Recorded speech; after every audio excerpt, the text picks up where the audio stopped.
எல்லாருக்கும் வணக்கம். நல்லா இருக்கீங்களா? எஸ், நான் எவிக்ட் ஆயிட்டேன். எவிக்ட் ஆன அந்த மொமெண்ட் எனக்கு எப்படி இருந்துச்சுன்னா, என்னால நம்பவே முடியல. ஷாக்கிங்கா இருந்தது. பிகாஸ் நான் என்ன அந்த இடத்துல அப்ப பார்க்கவே இல்லை. ஆனா எனக்கு மனசுக்கு ஒன்னே ஒண்ணுதான் தோணுச்சு. மக்கள் தீர்ப்பாதுன்னா அதை நான் தலைவணங்கி ஏத்துக்கிறேன். ஏன்னா எப்பவுமே நான் அதை தான் சொல்லுவேன்.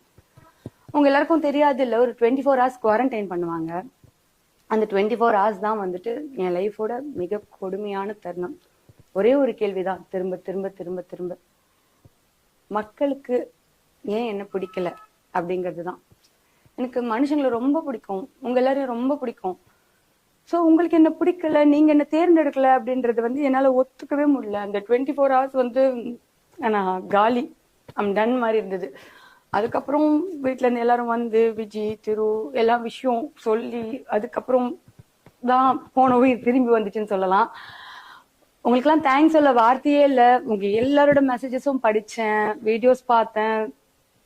Thank you so much. நீங்க எனக்கு என்ன பண்ணிருக்கீங்க அப்படின்றதுக்கு எனக்கு சொல்ல வார்த்தையே கிடையாது. எனக்கு இருக்கிறதுலாம் ஒரே ஒரு வேண்டுதல் தான், உங்களோட இந்த அன்புக்கு என்னைக்குமே பாத்திரமா இருக்கணும், என்னைக்குமே உண்மையா இருக்கணும், அவ்வளவுதான்.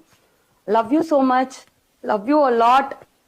இந்த லவ் எப்பவுமே எனக்கு கொடுத்துட்டே இருங்க, நானும் உங்களை லவ் பண்ணிட்டே இருப்பேன். நான் கும்பிடுற சாமிகளும் நான் நம்பின சாமிகளும் என்னை கைவிடல, அவ்வளவுதான். Love you.